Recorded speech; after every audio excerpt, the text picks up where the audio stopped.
ನೂರಾರು ಬೋಟ್, ನೂರಾರು life jacket, 128 ರಕ್ಷಣಾ ತಂಡಗಳ ಸಾವಿರಾರು ಸಿಬ್ಬಂದಿ ಸಮರೋಪಾದಿಯಲ್ಲಿ ಕಾರ್ಯಾಚರಣೆಗೆ ಸಜ್ಜಾಗಿದ್ದಾರೆ. ಬಂಗಾಳ ಕೊಲ್ಲಿಯಲ್ಲಿ ವಾಯುಭಾರ ಕುಸಿತ ಹಿನ್ನೆಲೆ ಮಂಗಳವಾರ ಒಡಿಶಾಗೆ ಮೋಂತಾ ಚಂಡಮಾರುತ ಅಪ್ಪಳಿಸಲಿದ್ದು ಭಾರೀ ಮಳೆಯಾಗಲಿದೆ ಅಂತ ಭಾರತೀಯ ಹವಾಮಾನ ಇಲಾಖೆ ಎಚ್ಚರಿಸಿದೆ.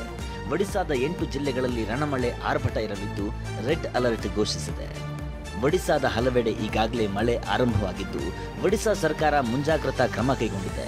ಒಡಿಶಾ ದಕ್ಷಿಣ ಭಾಗದ 8 ಜಿಲ್ಲೆಗಳಲ್ಲಿ ODRAF, NDRF, ಅಗ್ನಿಶಾಮಕ ದಳ ಸೇರಿ 128 ರಕ್ಷಣಾ ತಂಡಗಳನ್ನು ನಿಯೋಜಿಸಿದೆ.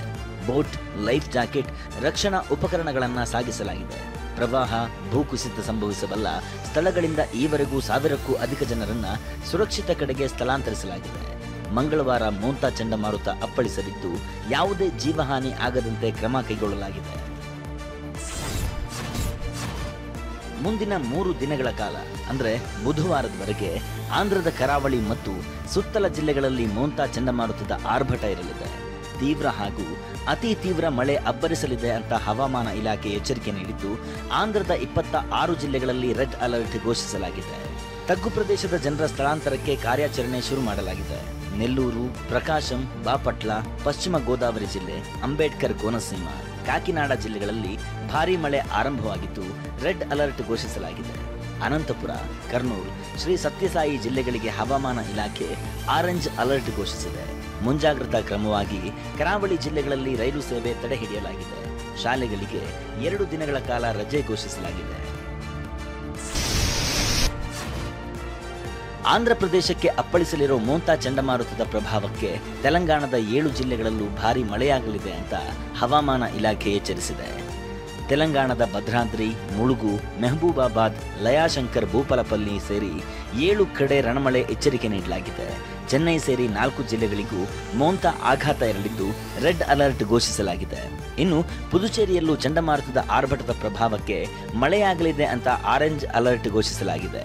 ಕರ್ನಾಟಕದಲ್ಲೂ ಮೋಂತಾ ಪ್ರಭಾವದಿಂದ ಮಳೆಯಾಗುವ ಸಾಧ್ಯತೆ ಇದ್ದು ಉತ್ತರ ಕನ್ನಡ, ದಕ್ಷಿಣ ಕನ್ನಡ, ಉಡುಪಿ, ಬೀದರ್, ಕಲಬುರಗಿ, ವಿಜಯಪುರ, ಬಾಗಲಕೋಟೆ, ರಾಯಚೂರು, ಕೊಪ್ಪಳ, ಗದಗ್ ಈ 11 ಜಿಲ್ಲೆಗಳಲ್ಲಿ ಹವಾಮಾನ ಇಲಾಖೆ ಯೆಲ್ಲೋ ಅಲರ್ಟ್ ಘೋಷಿಸಿದೆ.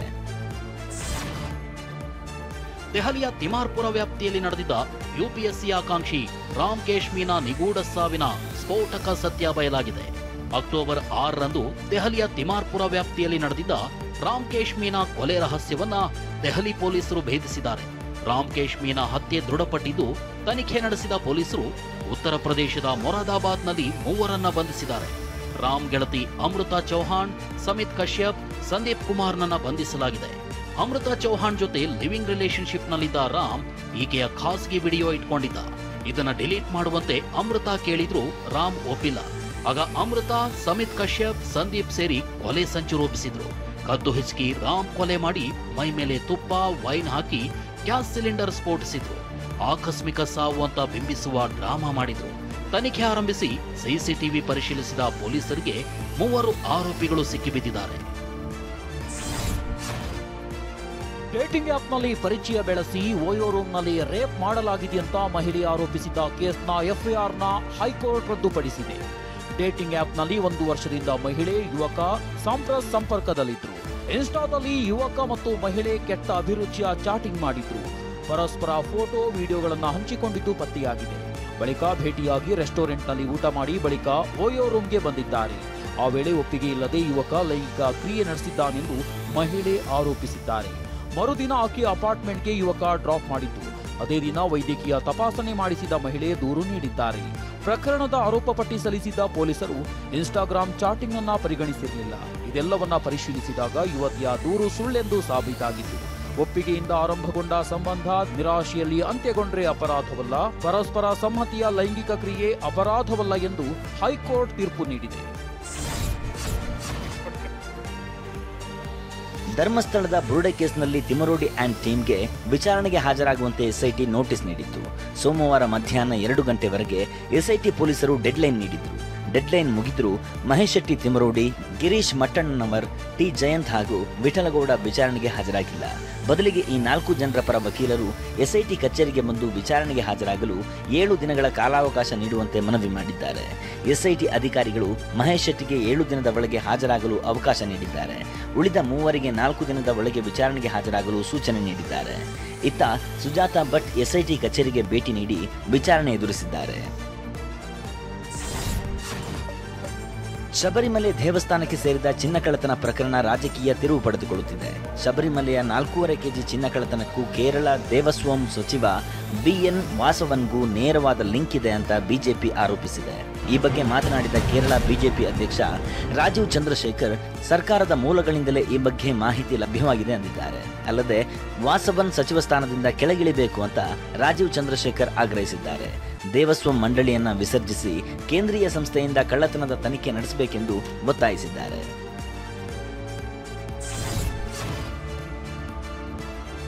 ತಮಿಳುನಾಡಿನ ಕರೂರಿನಲ್ಲಿ ತಮಿಳಗ ವೆಟ್ರಿ ಕಳಗಂ ಪಕ್ಷದ ರ್ಯಾಲಿಯಲ್ಲಿ ಕಾಲ್ತುಳಿತ ದುರಂತಕ್ಕೆ ಬಲಿಯಾದ ಕುಟುಂಬಗಳನ್ನ ಟಿವಿಕೆ ಮುಖ್ಯಸ್ಥ ವಿಜಯ್ ಭೇಟಿಯಾಗಿದ್ದಾರೆ.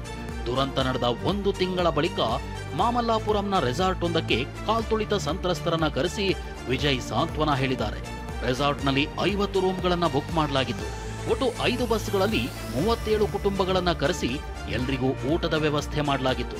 ವಿಜಯ್ ಒಂದೊಂದು ಕುಟುಂಬವನ್ನು ಪ್ರತ್ಯೇಕವಾಗಿ ಭೇಟಿಯಾಗಿ ಸಾಂತ್ವನ ಹೇಳಿದ್ದಾರೆ ಎನ್ನಲಾಗಿದೆ. ಸಂತ್ರಸ್ತರ ಕುಟುಂಬಗಳಿಗೆ ಮತ್ತು ಮಕ್ಕಳ ಶಿಕ್ಷಣಕ್ಕೆ ಹಣದ ನೆರವು ನೀಡೋದಾಗಿ ವಿಜಯ್ ಭರವಸೆ ನೀಡಿದ್ದಾರೆ. ಇತ ರಾಜಕೀಯ ಪಕ್ಷಗಳು ಮತ್ತು ಸಂಘಟನೆಗಳ ರ್ಯಾಲಿ ನಡೆಸಲು ಅನುಮತಿ ನೀಡುವ ಬಗ್ಗೆ 10 ದಿನಗಳಲ್ಲಿ ಸ್ಟ್ಯಾಂಡರ್ಡ್ ಆಪರೇಟಿಂಗ್ ಪ್ರೊಸೀಜರ್ ಸಿದ್ಧಪಡಿಸುವಂತೆ ಮದ್ರಾಸ್ ಹೈಕೋರ್ಟ್ ಸರ್ಕಾರಕ್ಕೆ ಸೂಚನೆ ನೀಡಿದೆ. ಬೀದಿ ನಾಯಿ ಹಾವಳಿ ತಡೆಗೆ ಕೈಗೊಂಡ ಕ್ರಮಗಳ ಬಗ್ಗೆ ವರದಿ ಸಲ್ಲಿಸಿದ ರಾಜ್ಯಗಳಿಗೆ ಸುಪ್ರೀಂ ಕೋರ್ಟ್ ಛೀಮಾರಿ ಹಾಕಿದೆ. ಪಶ್ಚಿಮ ಬಂಗಾಳ, ದೆಹಲಿ, ತೆಲಂಗಾಣ ಹೊರತುಪಡಿಸಿ ಉಳಿದೆಲ್ಲ ರಾಜ್ಯಗಳ ವಿರುದ್ಧವೂ ಸುಪ್ರೀಂ ಗರಂ ಆಗಿದೆ. ಮಹಾರಾಷ್ಟ್ರದ ಪುಣೆ, ಬಾಂದ್ರಾ, ಕೇರಳದ ಕಣ್ಣೂರು, ಉತ್ತರ ಪ್ರದೇಶದ ಲಖನೌ, ತೆಲಂಗಾಣದ ವಾರಂಗಲ್ನಲ್ಲಿ ನಾಯಿಗಳು ದಾಳಿ ನಡೆಸಿರುವ ಬಗ್ಗೆ ವರದಿಯಾಗಿರೋದನ್ನ ಸುಪ್ರೀಂ ಕೋರ್ಟ್ ಉಲ್ಲೇಖಿಸಿದೆ. ಇಷ್ಟಾದರೂ ಸರ್ಕಾರಗಳು ವರದಿ ಸಲ್ಲಿಸಿಲ್ಲ ಎಂದು ತರಾಟೆ ತೆಗೆದುಕೊಂಡಿದೆ. ನವೆಂಬರ್ 3ರಂದು ವರದಿ ಸಮೇತ ಹಾಜರಾಗುವಂತೆ ರಾಜ್ಯ ಸರ್ಕಾರಗಳ ಮುಖ್ಯ ಕಾರ್ಯದರ್ಶಿಗಳಿಗೆ ಸುಪ್ರೀಂ ಕೋರ್ಟ್ ಸೂಚನೆ ನೀಡಿದೆ. ಹಾಜರಾಗದಿದ್ದರೆ ಕಠಿಣ ಕ್ರಮ ಕೈಗೊಳ್ಳಲಾಗುವುದು ಅಂತ ಸುಪ್ರೀಂ ಕೋರ್ಟ್ ಎಚ್ಚರಿಕೆ ನೀಡಿದೆ. ದೇಶದ 12 ರಾಜ್ಯ ಮತ್ತು ಕೇಂದ್ರಾಡಳಿತ ಪ್ರದೇಶದಲ್ಲಿ 2ನೇ ಹಂತದ ಮತದಾರರ ಪಟ್ಟಿ ಸಮಗ್ರ ಪರಿಷ್ಕರಣೆ ನಡೆಸಲಾಗುತ್ತೆ ಅಂತ ಕೇಂದ್ರ ಚುನಾವಣಾ ಮೂಲ ಆಯುಕ್ತ ಜ್ಞಾನೇಶ್ ಕುಮಾರ್ ಘೋಷಿಸಿದ್ದಾರೆ. ಅಂಡಮಾನ್ ನಿಕೋಬಾರ್, ಛತ್ತೀಸ್ಗಢ, ಗುಜರಾತ್, ಗೋವಾ, ಕೇರಳ, ಲಕ್ಷದ್ವೀಪ, ಮಧ್ಯಪ್ರದೇಶ, ಪುದುಚೇರಿ, ರಾಜಸ್ಥಾನ, ತಮಿಳುನಾಡು ಹಾಗೂ ಪಶ್ಚಿಮ ಬಂಗಾಳ, ಯುಪಿಯಲ್ಲಿ 2ನೇ ಹಂತದ ಮತದಾರರ ಪಟ್ಟಿ ಪರಿಷ್ಕರಣೆ ನಡೆಸಲಾಗುತ್ತೆ. ನವೆಂಬರ್ 4ರಿಂದ ಡಿಸೆಂಬರ್ 4ರವರೆಗೆ ಮನೆಗಳಿಗೆ ಭೇಟಿ ಪರಿಷ್ಕರಣೆ ನಡೆಸಲಾಗುತ್ತೆ. ಡಿಸೆಂಬರ್ 9ರಂದು ಮೊದಲ ಡ್ರಾಫ್ಟ್ ಬಿಡುಗಡೆ ಮಾಡಲಾಗುತ್ತೆ. ಡಿಸೆಂಬರ್ 9ರಿಂದ ಜನವರಿ 8ರವರೆಗೆ ಆಕ್ಷೇಪಣೆ ಸಲ್ಲಿಸಲು ಅವಕಾಶ ಇರುತ್ತೆ. ಡಿಸೆಂಬರ್ 9ರಿಂದ ಜನವರಿ 31ರವರೆಗೆ ನೋಟಿಸ್ ಮತ್ತು ಪರಿಶೀಲನೆ ನೀಡಲಾಗುತ್ತೆ. ಫೆಬ್ರವರಿ 7ಕ್ಕೆ ಅಂತಿಮ ಪಟ್ಟಿ ಬಿಡುಗಡೆ ಮಾಡಲಾಗುತ್ತೆ ಅಂತ ಜ್ಞಾನೇಶ್ ಕುಮಾರ್ ತಿಳಿಸಿದ್ದಾರೆ. ಕೇಂದ್ರ ಸರ್ಕಾರ ಬಲ ಪ್ರಯೋಗಿಸಿ ಕರ್ನಾಟಕದ ಬಂಡವಾಳ ಗುಜರಾತ್, ಅಸ್ಸಾಂಗೆ ಹೋಗುವಂತೆ ಮಾಡ್ತಿದೆಯಂತ ಸಚಿವ ಪ್ರಿಯಾಂಕ್ ಖರ್ಗೆ ಕಿಡಿಕಾರಿದ್ದಾರೆ.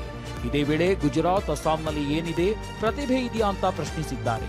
ಇದಕ್ಕೆ ತಿರುಗೇಟು ನೀಡಿರೋ ಅಸ್ಸಾಂ ಸಿಎಂ ಹೇಮಂತ್ ಬಿಸ್ವಾ ಪ್ರಿಯಾಂಕ್ ಖರ್ಗೆ ಒಬ್ಬ ಮೊದಲ ದರ್ಜೆಯ ಮೂರ್ಖ ಎಂದಿದ್ದಾರೆ. All the investment that is coming to Karnataka is being arm twisted by the central government to go to Gujarat. What is there in Gujarat? Is there talent there? What is there in Assam? Is there talent there? Priyank Kharge is a first-class idiot. He has insulted Assamese youth, and Congress has not yet condemned Priyank Kharge. Australia ವಿರುದ್ಧದ 3ನೇ ಏಕದಿನ ಪಂದ್ಯದ ವೇಳೆ ಗಾಯಗೊಂಡಿರೋ team ಇಂಡಿಯಾದ ಉಪನಾಯಕ ಶ್ರೇಯಸ್ ಅಯ್ಯರ್ಗೆ ಆಸ್ಟ್ರೇಲಿಯಾದ Sydney ಆಸ್ಪತ್ರೆಯಲ್ಲಿ ಚಿಕಿತ್ಸೆ ನೀಡಲಾಗ್ತಿದೆ. ಪಂದ್ಯದಲ್ಲಿ ಕ್ಯಾಚ್ ಪಡೆಯುವ ವೇಳೆ ಶ್ರೇಯಸ್ ಅಯ್ಯರ್ ಪಕ್ಕೆಲುಬಿಗೆ ಗಾಯವಾಗಿತ್ತು.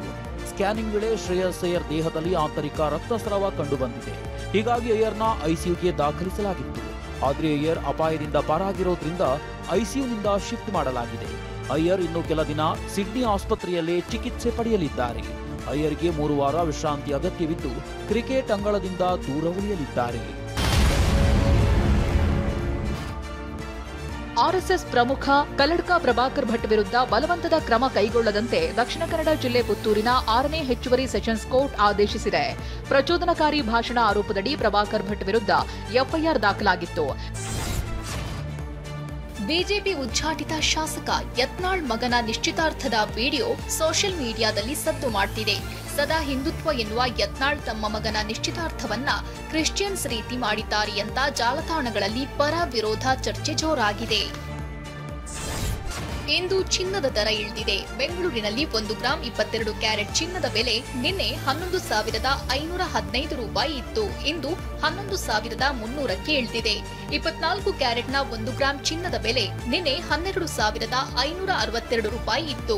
ಇಂದು 12,328ಕ್ಕೆ ಕುಸಿದಿದೆ.